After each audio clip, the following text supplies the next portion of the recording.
ನಾವೇದೆಲ್ಲ ಒಂದು ಎಲೆ ಹಿಂದೆ ತೆಗೆಲಿಕ್ಕೆ ಮನಸ್ಸಾಗುತ್ತೆ. ಗಾಢವಾದ ಆಳವಾದ ಚೈತ್ರಿ ಇದರ ಬಗ್ಗೆ ತಿಳುವಳಿಕೆ ಇಲ್ಲದವರು ಹೋಗೋದು ಎಲ್ಲ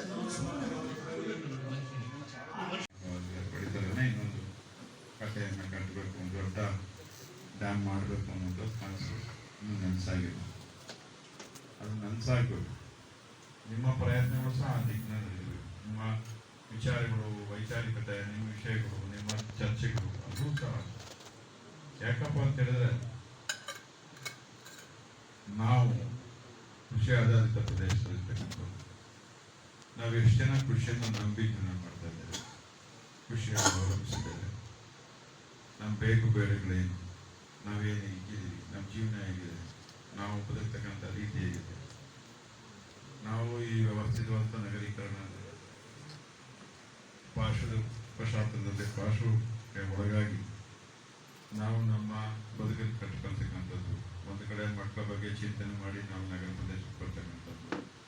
ಎಲ್ಲೋ ಒಂದು ಕಡೆ 20-30 ಸೈಟ್ ಸಿಕ್ಕಿದ್ರೆ ಸಾಕಪ್ಪ, ರಸ್ತೆ ಇಲ್ಲದ ಪರವಾಗಿಲ್ಲ, ಚರಂಡಿ ಇಲ್ಲದ ಪರವಾಗಿಲ್ಲ, ಅದಾಗಿ ನಮ್ಮ ಮಕ್ಕಳು ಒಳ್ಳೆ ಶಿಕ್ಷಣ ಕೊಡಿಸ್ಬೇಕು ಅಂತೇಳಿ ಪ್ರಯತ್ನ ಮಾಡ್ತಕ್ಕಂಥದ್ದು.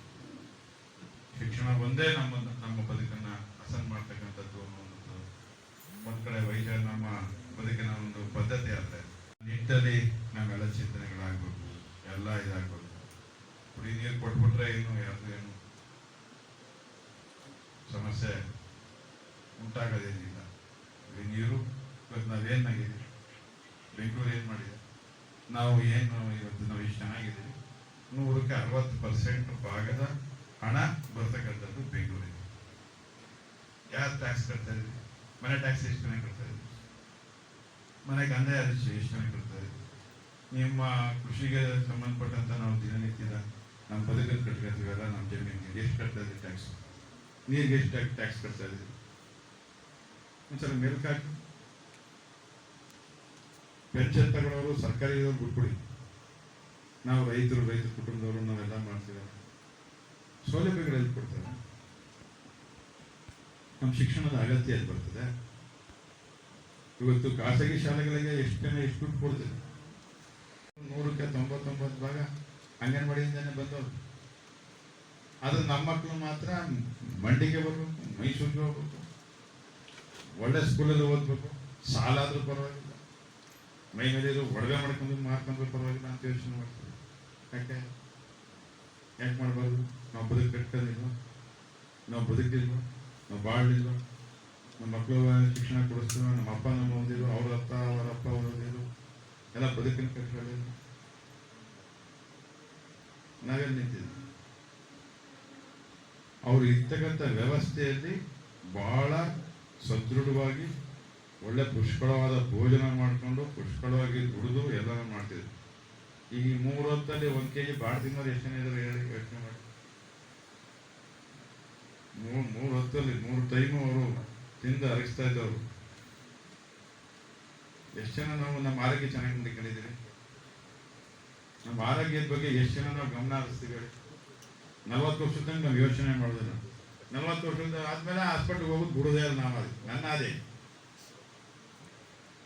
ಈ ಥರದ ವ್ಯವಸ್ಥೆ ನಾವು ಕಲ್ಪಿಸ್ಕೊಂಡ್ಬಿಟ್ಟಿದ್ವಿ. ನಮ್ಮ ಅಭಿಪ್ರಾಯ ಹೇಳಿದ್ರೆ ಹೇಗಿರುತ್ತೆ ಅನ್ನೋದನ್ನ ಒಂದು ಕವಿತೆ ಮೂಲಕ ಇಡೀ KRS ನ ಕಟ್ಟಿದ ಒಂದು ಕವಿತೆ ಮೂಲಕ ಕಟ್ಕೊಂಡಿದ್ದೀನಿ. ಕವಿತೆನ ಈಗ ಓದ್ತಾ ಇದ್ದೀನಿ. ಕನ್ನಂಬಾಡಿ ಗ್ರಾಮದ ಕನ್ನಂಬಾಡಮ್ಮ ಆದ ನಾನು, ಅವರಿಗೆ ಕ್ಷಮೆ ಕೊಡ್ತಾ. ಮಹಿಷಪುರಿಯ ಮಗ್ಗುಲಲ್ಲಿ ಕಣ್ಣುರುಷಿ ಕಟ್ಟಿದ ಕಣ್ವಪುರಿಯಲ್ಲಿ ಕರುಣೆಯ ಕಡಲಂತೆ ಕರಚಾಚಿ ಪೌಡಿಸಿದೆ. ಸದಾಕಾಲ ಕೊಡಗಿನ ಪುತ್ರಿ ಕಾವೇರಿ ನನ್ನ ಪಾಪ ತೊಳೆದು ಸಾಗುತ್ತಿದ್ದ ಕಾಲವನ್ನು. ಮಳೆಗಾಲದಲ್ಲಿ ಮೈ ತುಂಬಿದಾಗ ನನ್ನ ಕನ್ನಂಬಾಡಿ ಎಂಬ ದೇಹವನ್ನೆಲ್ಲ ತಪ್ಪಿ ಮುತ್ತಿಸಿ ಸಾಗುತ್ತಿದ್ದಳು. ಪಕ್ಕದಲ್ಲಿ ಸೋದರಿ ಕಬ್ಬಿಯೂ ಕೂಡ ನನ್ನುಂಟು ಪ್ರಜೆಗಳನ್ನೇ ದೊರೆಯುತ್ತವ, ಜನ ಕಲ್ಯಾಣವೇ ತನು ಕಲ್ಯಾಣ, ಮನ ಕಲ್ಯಾಣ ಎಂದು ಧ್ಯಾನಿಸಿದವ.